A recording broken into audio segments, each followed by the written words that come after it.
When people think of London, they often picture magnificent bridges, royal palaces, and the vibrant rhythm of one of Europe's most modern cities. Yet, at the heart of this bustling capital stands an ancient, moss-covered, and somber fortress, the Tower of London, one of the most haunted and mysterious landmarks in British history. Located on the banks of the River Thames, the Tower of London was built in 1078 by William the Conqueror to secure his power after defeating King Harold. Initially just a military fortress with a central structure called the White Tower, it gradually became the most terrifying symbol of authority, fear, and cold-blooded political intrigue for nearly a millennium. For centuries, the Tower of London was the place where political prisoners, fallen nobles, disgraced queens, and even children deemed a threat to the throne were imprisoned and executed. Those brought here rarely returned. The stone walls held not only bodies but also souls.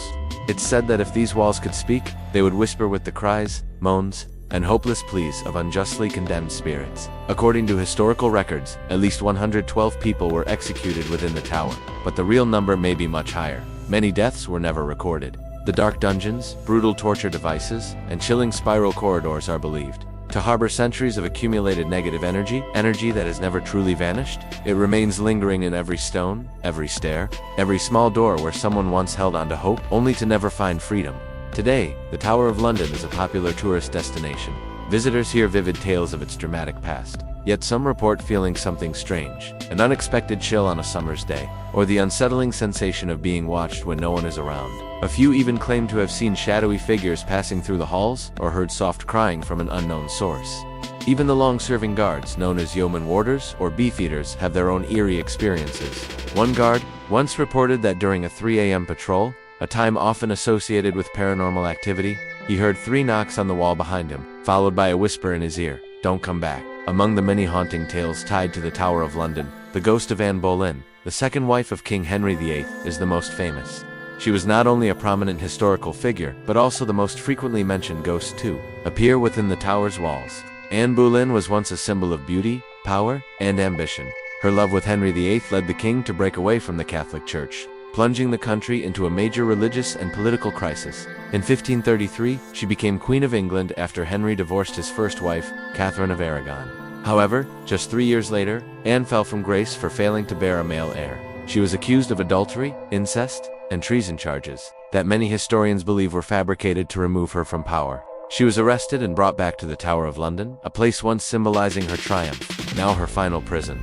On the morning of May 19, 1536, Anne appeared in a simple black dress. Her face was calm, her eyes bright. She was beheaded by a French executioner, chosen for his swift and merciful blade, but though her body perished, many believe her spirit never left the tower. Many guards and tourists have reported sightings of a woman in a Tudor gown, cradling her severed head in her arms, silently walking the tower's corridors, the face in her hands, eyes wide open, stares directly at onlookers.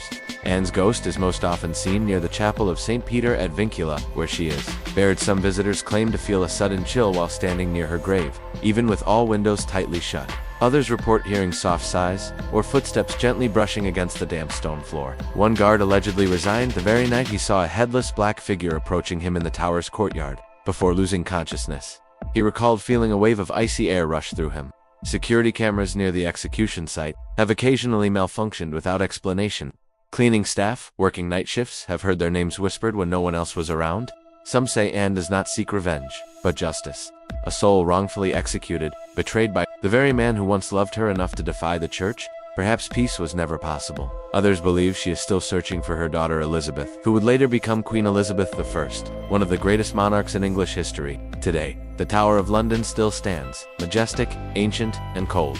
More than just a repository of history, it is like a vast, ancient graveyard where restless souls still walk among us. Among the tower's most heartbreaking tales is that of 2 young princes, Edward V and his younger brother Richard, Duke of York. Born into royalty, their lives ended in mystery, and their souls, many believe, remain trapped within the tower's ancient walls.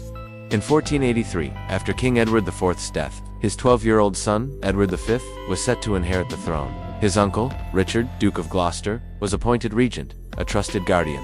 But under the guise of protection, Richard confined both boys to the Tower of London. The public assumed this was temporary, but weeks passed, and the princes vanished. Shortly after, Richard crowned himself King Richard III, declaring the boys illegitimate.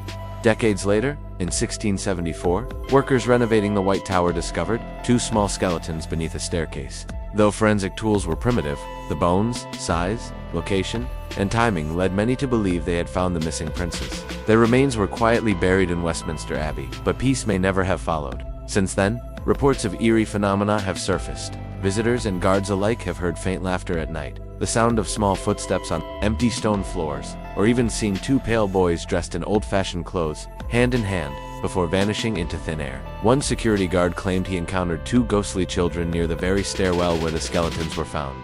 Others recall sudden chills, lights flickering during tours, or children reacting with fear when passing the area once believed to be the boys' quarters. A little girl once whispered, "A boy asked me to play," though no child was nearby.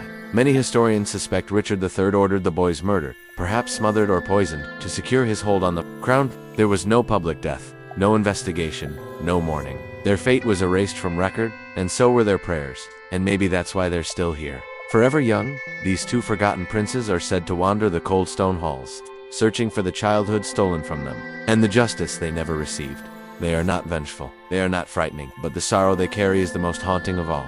They remain, and they are still waiting. Many believe this iconic fortress isn't just a historic site, a container of restless souls, those who died unjustly, in pain, or were forgotten across the centuries. Tour guides who've worked there for years all have stories. One such guide, Margaret, claimed she saw a man in Tudor-era clothing silently standing by a window in the chapel of St. Peter ad Vincula. As she approached, he vanished like smoke. In the wind, she later said, "I knew I had stepped into a moment beyond time." As night falls, the tower changes. Shadows stretch unnaturally long, and the air becomes heavy. The yeoman warders, also known as the beefeaters, are all too familiar with the feeling this place is never truly at peace.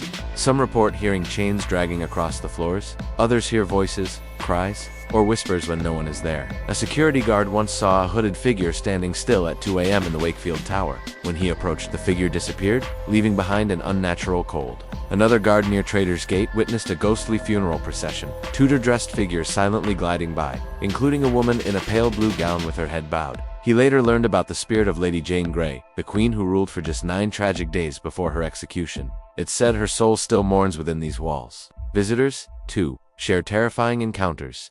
In 1995, a Canadian woman, touring the White Tower, felt someone grab her hand only to turn and see no one there. That night, she dreamt of a bound woman in Tudor dress, her head severed, silently staring with sorrowful eyes. A recurring phenomenon is the sound of footsteps echoing through empty halls. One young guard heard agonizing screams from inside the White Tower one night.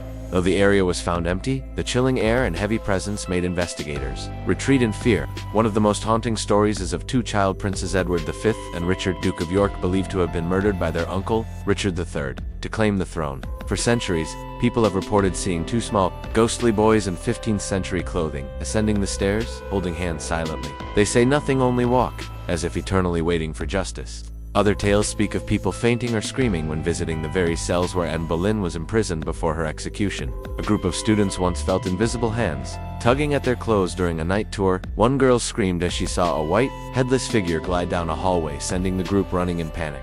And it's not only human spirits haunting this place. The Ravens of the Tower hold a legendary status. It is said that if they ever leave, the kingdom will fall. That's why at least 6 are kept on the grounds at all times.